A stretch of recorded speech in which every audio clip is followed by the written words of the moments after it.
Hey everybody, and welcome to another episode here at Tribal Trades. Today we're going to talk about, is this just a temporary pullback? Will the dip keep dipping? Is this the end of the road? Is it safe to buy?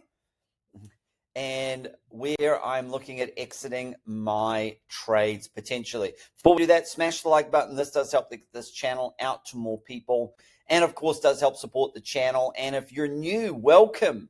Smash the subscribe button and you'll get the daily updates. First of all, let's have a look at the Bitcoin charts. Now, if you've been following the channel for a little while, you will know the importance of the 9 EMA on the daily. Why?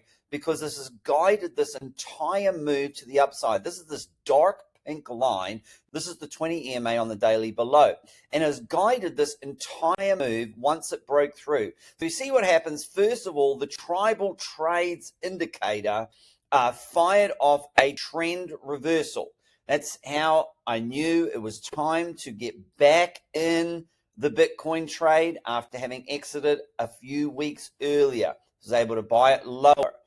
Then when it broke through the 9 EMA, that was bullish. It broke through with volume there. You see this big green volume candle. And then lastly, the 9 crossed over the 20. Now, whenever the 9 crosses over the 20, we see good things happen. Look what happened the time before. We saw the same thing play out. The Tribal Trades indicator gets you in early.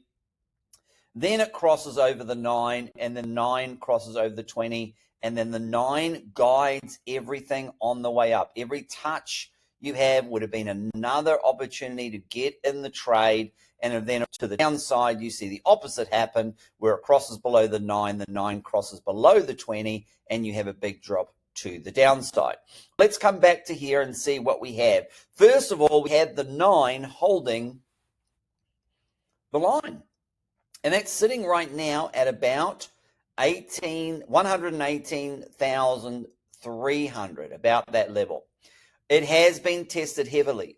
We also have a bull flag formation there. Now remember when I had the wedge formation and the breakout target to 117,000, and it got to that 117,000 level. Now the bull flag breakout target is up to 125,000, but we don't have a breakout as yet. We need to get above 120,000 with some volume, hold that level, and then we could see that 125,000 come in play. Now remember, we do have the inverse head and shoulders on the weekly time frame, and that is a valid target. If we were to come back, look, and there is a chance that we do come back and retest around that 110 to 112 level, and that inverse head and shoulders pattern would still be in play. We broke below that level. That would invalidate that. That technical target is up to 145,000.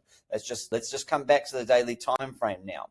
If we were to lose, where is my exit for the play? Because we have had the red dot, but however, you see these bearish reversals have been lately on this big move up, have been quite short to the downside. There haven't been a big sell-off, even though we went below the 9 EMA on the daily and closed.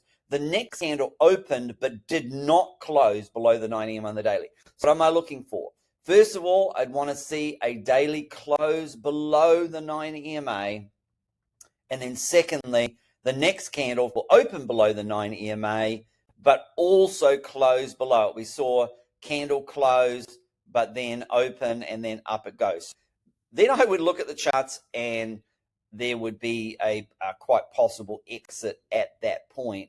Although we are getting a little bit low on the momentum indicators, and we could see a reversal there. And this is why this red dot for me on the daily hasn't been the governing exit point. On the weekly time frame, absolutely. You can see here every time there has been a red dot on the weekly, it is a good time to get out there.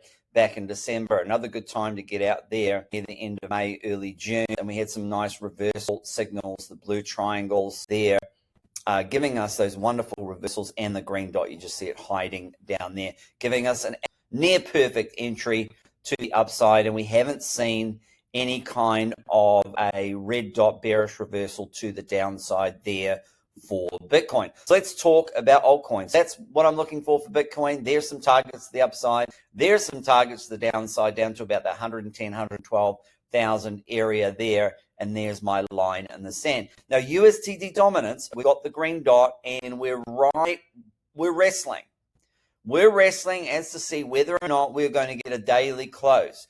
My guess is if we get a daily close above the 9 EMA on USDT, we'll also get a daily close below the 9 EMA on Bitcoin. And then it will just matter do we get open and close above the 9 EMA on USDT? That's probably going to be the exit sign also for altcoin as well as Bitcoin. If we come over to Bitcoin dominance, let's see what happens when the 9 EMA, let's see if we get a close. And then let's see if we get a close and an open and a close above that level. And that likely signals that could be this little altcoin season that we've had from June the 23 is possibly in, which has been last about 30 days. And that's really been what they have lasted lately. They haven't lasted very long, of course. And we'll go to total 2 here and we'll have a look. We'll actually look at others. Others has lost. So you see with others, they have had a close below. Others is all the altcoins minus the top 10. This here, you can see here, others, crypto total market cap, excluding the top 10. We have had a close, a daily close, below the 9 EMA. And we've had an open, but not a close. So we have to wait till the end of the day to see if this pops back up or not. Usually for me, the 20 EMA being lost is my circuit breaker there. So if you're in some of those lower cap altcoins, you're probably down pretty heavily there. Total 3 is going to look like total 2. It's the total market cap minus Ethereum.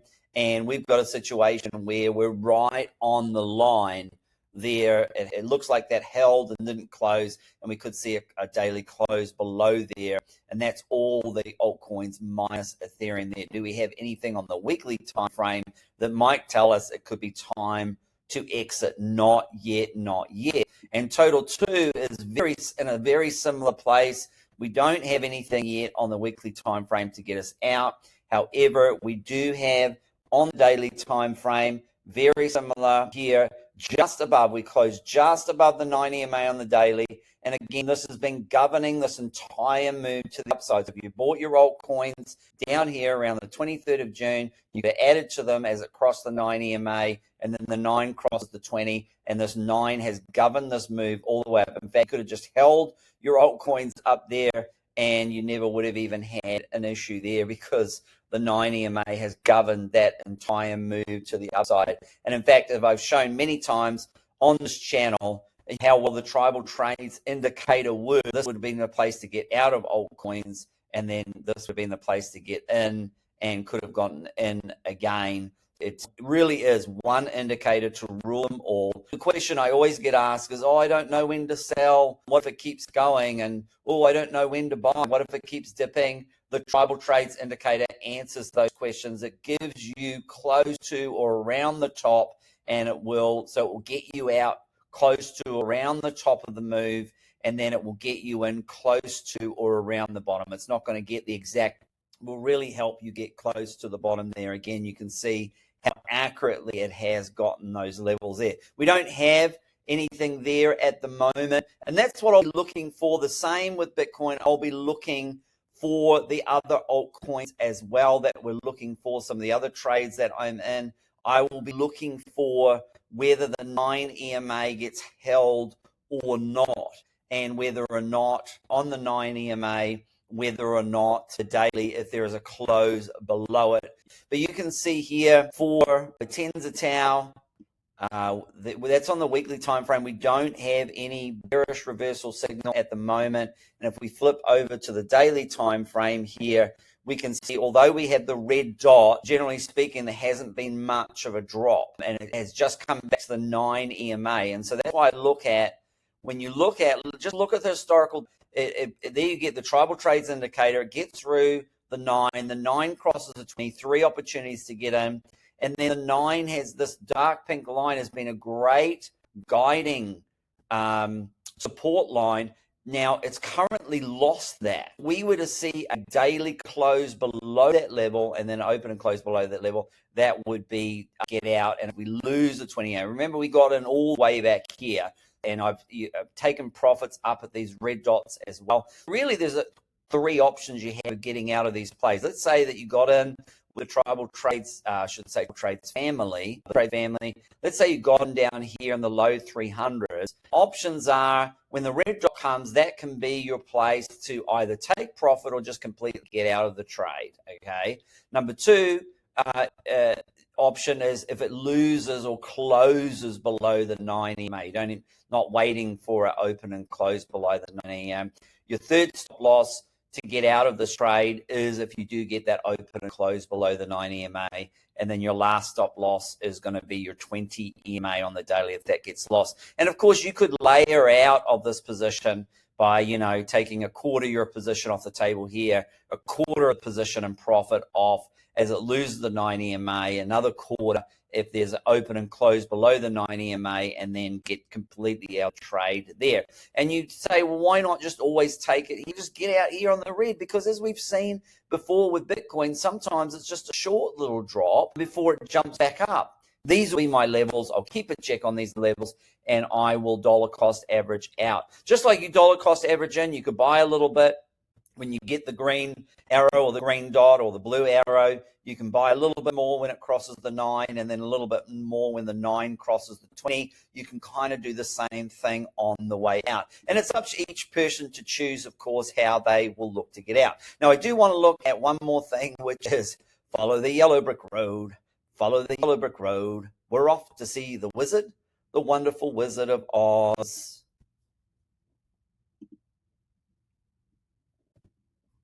We are on the heat map here for Bitcoin. I haven't looked at this for a while. So as you can see, we want to look at some of the levels and see if we can see where Bitcoin might be. Some clues. There is a fair amount of liquidity up ahead. Up above still, there are a lot of shorts there being loaded, thinking possibly the top is in. You can see there is a bunch there. If I'm the market makers, I'm looking to come back up and maybe retest the top of that bull flag around 120,000, maybe before coming back down to 115,000 there. And that actually keeps us in the bull flag. And then we might not see that correction to that 110 or to that 112 area. But you can see the liquidity is really, really building up below. And I think once it's over, boy, is it going to drop heavy, because every time it hits this level, it liquidates shorts. And when those shorts get liquidated, the longs, every time we hit these levels down to the side, longs get liquidated. And when the longs get liquidated, it's like a spot sell on Bitcoin, and that causes a cascading effect all the way down. That's why you see these big pumps and these big dumps. You can see right now there is far more liquidity to the downside. Remember when Bitcoin was at 74? I told you all the same thing. I said, look at all the liquidity that was above, and that I would be shocked if the market makers didn't go and get all that liquidity all the way up to about 110, 112,000 at the time. It did exactly now. Now you see there's just not as much liquidity here. And so it's possible that we go up and get to this 125. Look, we could go all the way up to 145. There'll still be liquidity there, but you can just see it building and building and building to the downside there. And I think once there is enough highly leveraged longs to the downside, I think that's when we start to come down. Look, you can even see the bull flag formation there at the moment for Bitcoin. So just keep an eye on that. This is a free CoinGlass, a free app. It's a free download on your phone as well. And just remember, if you're wanting to get the Tribal Trades indicator, it does come with a Tribal Trades Discord membership. It's a paid indicator, but you get it as part of your membership there. There's the Tribal Trades indicator that comes with that. You sign up and then you follow all the instructions in this channel here. Now, of course, The Tribal Trades Discord is closed at the moment, but you can get on the wait list. We will be opening it up again this year. So you can get on the wait list to reserve your spot and get priority there. And of course, if somebody does not renew their subscription for one reason or another, I am moving people off the wait list to jump into the Discord. And that has been happening a little bit here and there. The link is in the description of this video. For the Discord, you just click the more. You might need to click the more button underneath this video. It'll pop out the description, and then you click on the link there, and you can get signed up for the Tribal Trades Discord. All right, well, that's all we have time for today. So until the next episode, or until I see you on the Discord, happy trading.